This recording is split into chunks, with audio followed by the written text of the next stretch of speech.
What's going on, everyone? So the Los Angeles Lakers pretenders, right? A lot of people right now, and I get it, right? After that Chicago Bulls loss, which was, again, inexcusable. You cannot take that L. It's infuriating. It's frustrating. I am still frustrated to this day. But did a whole rant on that in my live stream, right? What I want to talk about is, are the Lakers exposed? Are they contenders? Are they pretenders? Right? What are they? Now, I am somebody that has the belief that the Lakers can win the NBA championship, but I've always maintained, right, that I wouldn't bet on it, right? I think matchups are going to be very important for the Lakers. I think the only way that they really have a chance is LeBron James and Luka Doncic are so transcending that they basically run through everything. I also believe that if the Lakers make the NBA Finals, the Lakers will win the championship. And here's why. I think LeBron James, you will see the best version of him we have seen since the bubble, probably. Right? Because I think he'll get into that finals and he'll be like, this might be my last chance. And I think he will turn that clock back one last time. And I think he'll by himself might win 2 games. Right? I don't care who they play. Cleveland, Boston, doesn't matter. I think the Lakers win that series because I think you're going to see a very, very, very different LeBron James. Now, again, that's just my opinion. I could be wrong. But are the Lakers pretenders? No. Do they look like pretenders right now? Yes. Okay? Wasn't that long ago, Lakers were on an 8-game win streak, second best defense in the league. In reality, no one thought that they were going to maintain second best defense in the league. I think everyone was just kind of like, the original conversation was, can the Lakers be a top 3 offense and then serviceable defensively, right? You look at like Denver when they won the championship. They were 15th in defense that season. They were second worst in the playoffs, but they were such a well-oiled machine offensively that they just ran through everybody and won an NBA championship. That's what you're looking for from the Lakers. Just be so good offensively and just be serviceable enough defensively that you can have a chance every night to win some games, right? You have guys like LeBron who have done more with less. Luka has done more with less, right? Put yourself in the best position possible to potentially squeak out, 4 games around. Now, recently, these last 12 games or so, Lakers have not been great. The energy at times isn't there. The effort isn't there. The defense isn't there. Jury's still out if LeBron, Luka, and Austin Reeves can coexist on the court together, right? Particularly because of the defense side of things. And it's nothing like each guy has been great individually, but when they're on the court together, it's looked not great, not clunky, which you knew that there was going to be a little bit of a learning curve. You got to keep in mind, Lakers, when they were cruising and smacking the league, they didn't have those 3 for very many games, right? Luka, after we traded for him, missed a good amount. And then when he came back, Austin Reeves ended up going down. And then when Austin Reeves came back, LeBron ended up going down. Yes, they played some games, but it was only like a handful of games together, right? So they didn't get the opportunity to play, the figure it out period is right now, right? They didn't have the figure it out period early on, right after the trade, where it was like, okay, we have, 30 games left. We can spend 15 to 20 really working this out, figuring it out, and make that last push, right? And even despite everything, even despite all the issues and all the flaws, Lakers are still the 4th seed at the time of recording this video and are still in range for the 2 seed. And they're only a game back of the Denver Nuggets for the 3 seed. So Lakers are still right in the thick of it, right? As bad as they have been, they're still in range for the 2 seed, very likely the 3 seed. Something that I've talked about is a top 4 seed. If the Lakers finish with top 4 seed, matchups I think are still very important, but I think bare minimum they're out of the first round, right? I think that they'll win, not out, like as in eliminated, out as in like get to the second round, right? And then depending on what that matchup is, my ideal scenario is we get the 3 seed and you play the Warriors, the Rockets, and then the Thunder, right? Because the Warriors are the only team. Yes, you don't want to play Steph and Jimmy, right? No one wants to see those guys, but they're the only team that doesn't have the interior size to punish us, right? So And we've owned the Warriors for years now. So I like that matchup in the first round. Then you play Houston, right? By that point, I imagine after the first round, Lakers will have some stuff figured out. They'll kind of work through what they needed to work through. And I just think Houston's play style doesn't really translate. They struggle to score at times. And then also, I think Lakers' experience and stuff will go a long way in that matchup. And then the reason I want to play the Thunder over the Nuggets, even though I know Lakers have looked like they've owned the Nuggets these last few games, I'd rather play SGA and OKC than play Jokic and Jamal Murray in a playoff series.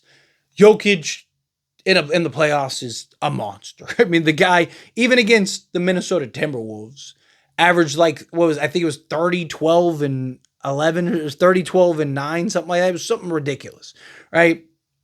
And Jamal Murray, every time he plays the Lakers, he plays anybody else, the guy's pedestrian, right? He plays the Lakers, he's prime Michael Jordan, and he beats us every time, right? So I'd rather just play the Thunder, if I'm being honest. If you have to play the Nuggets, then you play the Nuggets, right? Got to go through whoever you got to go through. But I also think the Thunder, we match up better. I think they don't have anybody that can truly check LeBron and Luka, right? Think of all their defenders, like Dort, Caruso, and all these guys. They're all 6'3" to 6'6", 6'7". Like Luka's 6'7", and LeBron's 6'9", right? And Chet Holmgren is more of a perimeter guy than he is a real interior monster. And then Isaiah Hartenstein, who is great, don't get me wrong, but he's not this imposing offensive threat on the inside. I think the Lakers can match up very well. Again, experience, things like that. And Luka's owned the Thunder, own them. So I do like that matchup. And then, like I said, if we get to the NBA Finals, I believe that the Lakers win the NBA Finals. All right. But again, it all boils down to Luka and LeBron. Can those two be the best versions of themselves 4 times a series? Because every night you're going to have the 2 best players, right? So, to me, obviously, the rest of the guys need to show up. You're going to need to figure some stuff out. But you also got to keep in mind, regular season basketball and playoff basketball are 2 different sports, right? Playoff basketball is a lot more physical, lot more half-court oriented, right? The game really slows down, court sort of almost shrinks a little bit, right? Teams are really, they're so worried about the interior and closing out hard on three-point shooters, which opens up. And the way that the game operates really suits Luka. Why is Luka just running through teams that he shouldn't be running? Like prime, Clippers and, OKC last year and all these teams, right? I mean, even Minnesota and all that stuff. They just running through because the game suits Luka so well in the playoffs. Because he's not this running gun, no, he's more operate in the mid-range, which usually is open in the playoffs. Operate, slow, methodical, half-court offense. Right? And then you have guys like LeBron and their experience and all those things. The Lakers in the playoffs, I think, will be a very different beast. Also, the coaching staff, I trust the coaching staff. They have shown that they're very good at game planning and scheming. You're going to see a team at least 4 times a series, 6, 7, however many, right? And I trust them to kind of work and do whatever they have to do in order to win at least 4 games. You pair a coaching staff with LeBron, with Luka, with, Austin Reeves, who is another guy that can benefit and elevate in the playoffs. We've seen him do it, right? You got the scrappers, you got the dirty work guys, you got all the ingredients to make a deep playoff run. Are the Lakers flawed? Absolutely. Are the Lakers have holes? Absolutely. Do we worry about their interior defense? Absolutely. Do we worry about their lack of quality two-way guys? Absolutely. Right? Can the Lakers be beat? Absolutely. But I also look at every team in the league. There's not a team in the league that I look at and go, Lakers have 0 chance of beating. There's teams, obviously, that I like more than others and whatnot. But in the same breath, there's also no team that I'm like, the Lakers aren't going to lose to that team, right? You can make a genuine argument either way for so many of these teams. But at the end of the day, if the Lakers play their game, Lakers basketball, and LeBron and Luka are the LeBron and Luka we know that they can be, I will take my chances with the Lakers. Right? And I want to win this year. I